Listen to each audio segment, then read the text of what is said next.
everyone. Welcome back to the podcast. We're back with, I think, for the first time in 2021. We're 1 week into 2021, and the topic of the podcast today is a recap of 2020. And a quick shout out to Kyra Behl for making our intro music, and we'll hopefully be seeing her in a podcast soon. And how are you guys? I'm good. How are you guys? Yeah. Good. No, nice long holiday. Now we're back. Yeah, New year. Well, new things. we've been back for a past week up there. You just came now. For Yeah, you, okay, sorry. My flight. Yeah, my flight got delayed. But yeah, nice holiday. New year, new things to do, new goals to achieve. Really looking forward to 2021 for sure. Hopefully better than the year we've had. Hopefully better. I mean, as the topic goes, the recap of 2020. Let's just get the most basic thing out of the way: the coronavirus. Well, that happened. Oh yeah. I forgot about that one. Yeah. I mean, it's still going. We're not over it yet, but the reason why 2020 was so different for everyone across the world, I'm pretty sure for everyone impacted in either small or large way, was so different the coronavirus. And just a little personally, if you guys could touch upon how it was different for each of you. Thing is, I remember seeing someone in January tell me about, there's this virus here, watch, it's going to spread over. And I thought, okay, no, it's just one of those, we had like the Ebola and everything a few years ago. Yeah. Nothing's really going to happen. And the next thing I know, school's cancelled, stuck in the house, can't go out, all of this. It happened. Like everything's changed just like that overnight. Like, no, you're not overnight, but so quickly. I think very literally the word overnight would not be an exaggeration. Yeah, it was crazy. I remember still the week that schools got closed down. We weren't expecting it, yet it was in the back of our heads that, okay, this is now getting serious. I remember go on, Ibu. We had remember GCSE French speaking? No, you weren't in my class, but we had the next week. And the week before school got closed and no one knew what was going to happen. Well, because once the first case came and everyone kind of I remember the first case came on a Thursday, and that next day I went to the mall and everyone's in there with masks and gloves and all sorts. After one case, but now we're up in the thousands and people are a bit more. What was daily. It's crazy. Something. It's a lot. But I remember because we're boarding, we have mall trips and all, and I still remember we heard about the first case, go to the mall, and what? This is a completely different side. Everyone's wearing masks. There's a rush. Everyone wants to buy a mask. There's no more masks left. This whole thing about there's no more masks, gloves. The whole world is just rushing. And it was chaos. It was very panicky at the start. 100%. Because no one knew what it was, of course. Lockdown. In Dubai, we were lucky that once we had lockdown once, and then until now, we've never had to go back into it. But I remember the first couple of weeks, months even. It was quite chaotic. The lockdown because I was in Saudi, so the lockdown there was completely different. How was lockdown in Dubai for you guys? It was fine. I mean, it wasn't fine. As in, we couldn't go, the rules were you can't leave the house or you can't have any social interactions basically, and you can go out for, I think it was necessities. So you can go out to get groceries and stuff. I mean, I got them delivered here. I think a lot of people did, just to reduce any risks. And then online school started after 2 weeks. And then, I mean, it did take a while to get used to, as in you really miss going out, seeing your friends, even school, the social part of school. I really did miss that, seeing everybody. But then, how long did lockdown last for? Months, I think. No, months. Was it months? Didn't?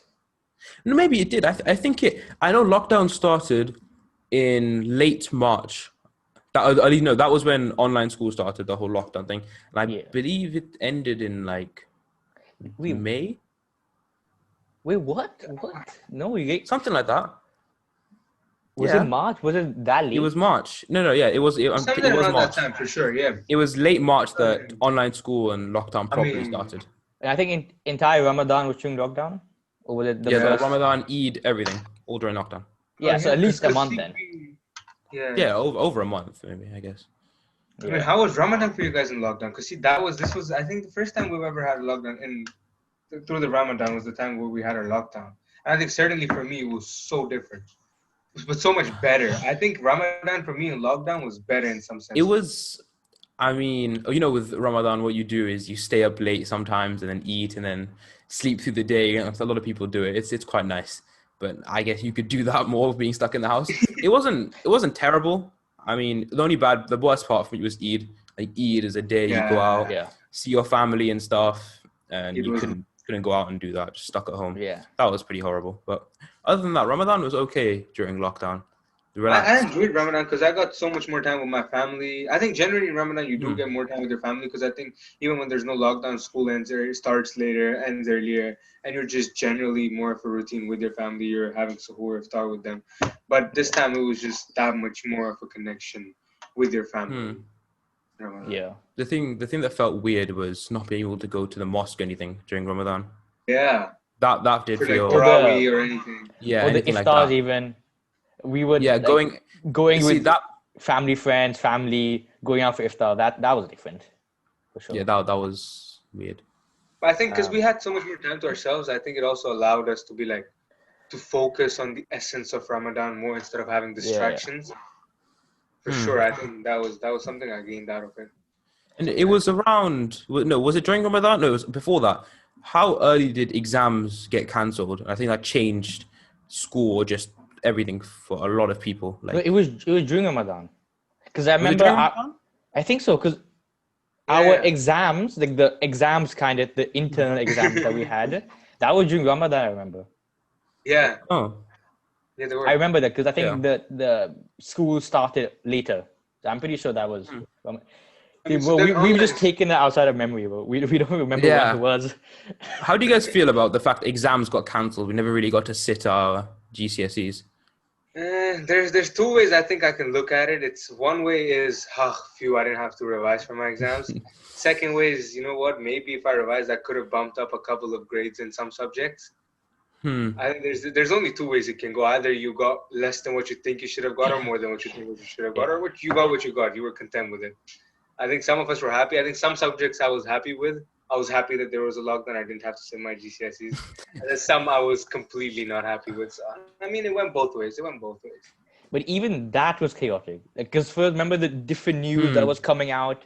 First, they said, I don't know what they were saying first. And then they're saying, every hour in UK, we were something different. In UK, it's closed. Yeah. Now it's globally, it's, no more exams. And then is it going to be predicted grades? Or is it going to be, and remember, we got our Cambridge grades. And then they changed it. They changed the rule, whatever. Now so that it was the teachers because they used some algorithm, didn't they? That was initially. It really messed up some people's grades. I mean, I feel like the experience of exam month or sitting there writing exams is something that you do miss out on. I mean, you can miss out. Yeah. It's like maybe be good for our IB exams, but I mean, it wasn't the worst thing that could have happened having exams get cancelled. Even now, I've heard that the GCSEs got cancelled. Not the IGCSEs, the GCSEs and the A levels are cancelled. In England, yeah. I mean, so around. But then they're not going to do it the same way now. They're going to change how it's graded and everything. So it'll be quite weird for a lot of students. Sure. Yeah. Then how was online school for you guys? As I said, the exam. How was online school? Not better. Of course, you learn less, definitely. But you don't have to... It saves so much time. You could sleep a bit later. You could wake up a bit later because, first time Ramadan, so timings were different, first of all. But then also, you just save so much time from traveling. Even now, if it's less ECAs, we're doing less things after school, you still have more time, I feel. Yeah. Is that a good thing, though? Like, I feel like I miss a lot of the... Even the feeling of just walking through school and stuff, it's weird, the fact we're stuck to one corridor. But online school, I definitely didn't learn as much. I think everyone can agree with me on that. Yeah. And a lot of times we look forward, we don't look forward to it, but the reason, it's like the whole experience of waking up early, getting in the mood to focus, to work, to study. But now if you have just online school, you just wake up, put a hoodie on, open your laptop and whatever. Yeah, exactly. But I do feel, and I'm thankful that a lot of my teachers did actually put in a lot of effort to try and make my lessons as I guess, enticing and enjoyable as possible, which I did appreciate because it was something that it was different for everybody. I'm sure it was quite a shock for everybody that, you know, all of a sudden there's online school. Oh yeah, 100% appreciated the teachers' effort because around the world the uncertainty was with everything going on, not even Corona, just so many political things and lockdowns and this and that and that. And teachers, I think, really did a really good job. And the effort wasn't always reciprocated by some of us. But you know, still for those that appreciated it, it was good. It was good to see. It I was think like, in the moment, though, I don't think many of us appreciated in the moment because we were all part of that panic. But now we realize, okay, you know what? Yeah, and I think like for me, my perspective on like 2020 is that, you know, Alhamdulillah, I'm blessed that I haven't lost anybody due to Corona. So, you know, because of that, I feel like the biggest thing is that all the Corona is, to me personally, of course, I can't say for so many people who've lost people. It's been an inconvenience. You know, it's been different. It's been different. It's a little more hassle, a little more chaotic, as we said already. But I feel like all has been inconvenient for me personally, because I've been, I guess, blessed that nothing serious has happened in anyone. It's very good. But touching on that subject, because for many people, Corona has been life and like changing in very negative ways. People losing. How many millions of people lost jobs? I think, what was it, like 36 million in the US or something? Oh yeah, that was crazy. And you can't even think of it. Remember, there's an NBA player who lost 8 people in his family, including his mother. Oh wow. And like just after hearing that, I started thinking, okay, if I lost one, I was trying to see what he would be feeling. And after going through one family member, I just stopped thinking about it. You can't, that must be think about that, the horrible. trauma, and my God. Because even, you know, big celebrities were lost because of the virus. Many influential people, and you know, aside from the virus, we lost Kobe, one of the largest influencers across the world. You know, even people who don't play basketball, they know who he is. I knew the name Kobe before knowing what basketball was. Yeah, honestly. Exactly. You just what's it called? Paper into the trash and say Kobe, if not knowing what the hell was. And then only later you realize, you know, I think in many ways, you know, I'm pretty sure because after Kobe's death, a lot of things in the NBA changed. I think it's always been, this 2020 is for sure been inconvenient, as you said, but it's also been a learning curve in terms of started with a lot of inconvenience, and then we're slowly getting around it. We're finding our ways to do better and better and better, open up more every day, close where it needs to be closed, but, you know, do something. If you guys had the power, would you want to just like erase 2020? No. And pretend that it never happened? Or not pretend, but like just stop it from happening? No. I feel no matter what bad did happen, I feel like I still learned a lot from being stuck in the house, which seems quite weird, but I feel a lot of people did like connect with their families a lot more because you're seeing the same people every day. Yeah, you've kind of got no choice but to. Saying no is a very selfish answer. Even mine is a no, but I mean that in terms of, you know, the basketball player. If we ask him who lost 8 family members, I'm very sure he's not going to say he didn't want to delete it. Right. So I think people who had those sort of losses in their life would delete it, but I think if it's a very personal question, that I wouldn't, because I think it's important for us. You know, 2020, you know, the memes about 2020 and about, you know, how it's going to be one of the biggest chapters in the history books. It's going to be, and it's very true because of how it revolutionizing many things. So I don't think I would delete it. Like, so much was the Twitter has completely moved out of its office. Twitter doesn't have an office anymore. Right? Things like that. Yeah. It doesn't have an office anymore. It doesn't have a physical location. Because a lot of businesses were hit hard. Like a lot of them had to pivot. They had to change a lot of their ways of, you know, making money, marketing, all of that. Some businesses came out of it though. You know, people coming out selling masks, these thermometers that they use, all of that. I mean, some maybe businesses benefited some people. Amazon. Oof. Oh yeah. I think Netflix didn't it? Netflix. There's e-commerce, I, like, things that require that you can do it at home. yeah, basically Boomed. that. Hotel industry is like down, Drop. gone They down they bad. crumbled. Big. Airlines, they crumbled. Yeah, Yeah. and But it's you know what? The very good thing is they still haven't given up. You know, Emirates, every single day you hear a new thing Emirates is doing. They're Yeah. trying to figure, a way out to just get people back from here to somewhere else, get it flying, to get stuff again. Very much due to business reasons, but still.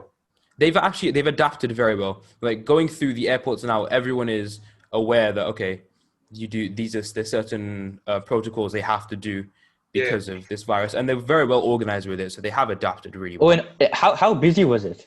Because you just landed yesterday, right? So how much is there traffic?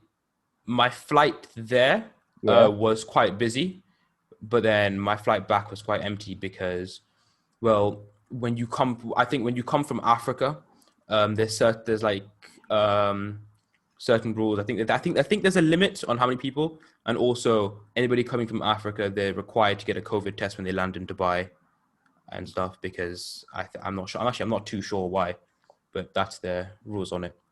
So I think there is a limit also. I landed a week ago from Saudi. I went there with a full plane, and when I was coming back, I think my whole plane, which can easily, I think it was like that 200, 300 person plane, had only 23 people and counting on it. Oh wow. Oh no, but yeah. The Saudis are a bit different because I think they've closed their borders now. I think. Yeah. Hmm. Going. Going in. So basically, I don't think anyone wants to go back. Coming out then. Yeah.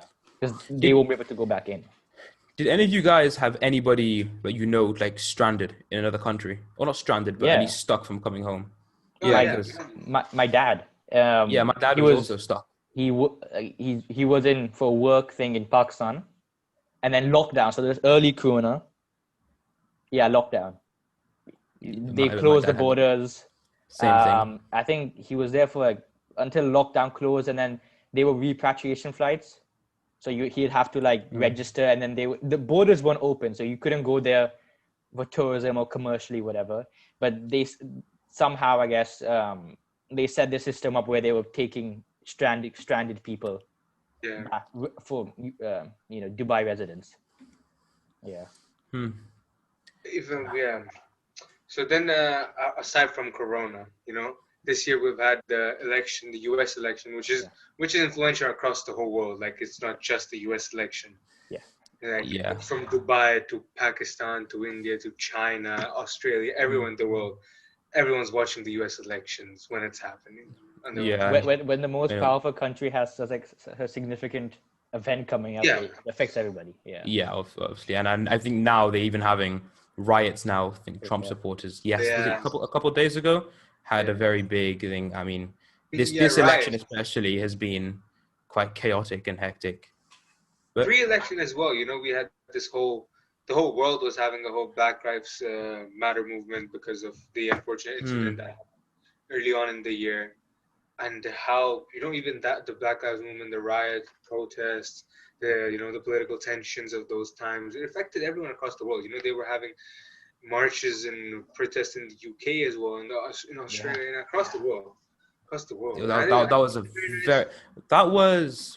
Which months did obviously I think it's still going on. It's a protest. It's a movement that should still be continuing. But what months did that really boom in with all the big protests? Was that May, April time, I believe? I think it was halfway through when I think it was a couple of months after we finished school. Oh, because George Floyd, he died end of May. Yeah. I think okay, fine. I think the following months. Oh, so it was it wasn't. So it hasn't been going on for as long as I thought. Yeah. Well, it's good. It's a very. I mean, it's a very real problem. And anywhere in the world, it's a very prominent thing that should and rightfully so be dealt with. And it's nice, It's nice. It's nice to see people getting offered the rights for what they want, even though it's hard times. The community to come together for something that they believe in needs to be sorted. Yeah. And of course, it started in the US, but I think under the name of Black Lives Matter, I think it's calling for equality in general. because of course there's not Yeah. every country there's this divide that's in the US between blacks and non-black, but I think just genuinely it's calling for equality Yeah. between races, between gender, and that was like the big topic. Big to 100%. 100%. Yeah. So I think we've talked about everything other than like the year starting with wildfires in Australia and stuff, and many other unfortunate events that I think we don't want to talk about today. And it's been a good recap. Just before I finish, I want to ask you guys one word to sum 2020. I know it's a very hard thing for one word to sum up 2020. But Wow, what's that is actually really hard because so much has happened. I think I'll just kick it and give you guys time to think as well. I think the word I would say for 2020 would be revolutionary. Revolutionary. I'd say, well, the change that it's going to bring in the future and the impact. That's what I would choose. I mean, it's 2 words, but I'd say eye-opening. Yeah. I mean, everything has been made quite clear how something like this can really take the world by storm, and it makes you appreciate a lot of the things you have. Yeah. You're free. Lockdown especially gave us so much time to reflect personally, and then also as as humans to look at our systems and just the world. I think for me personally, I would say inconvenience. I'm blessed to be able to say that. But I think from globally, I think I'll reiterate you guys. I think revolutionary is a good word. It has changed. It's gonna change the world. It's gonna change for sure. So I mean, we can just hope for a better 2021, right? And I wish all the viewers watching had a full of lessons 2020, and now we can all be better in 2021 and hopefully look forward to a good year of school, and people who will be going off to university looking forward, right? And just hopefully better year. Hopefully. I just want to thank everyone who's listened to our podcast, and we'll be back in another 2 weeks. Thank you. Thank you guys. Thank you.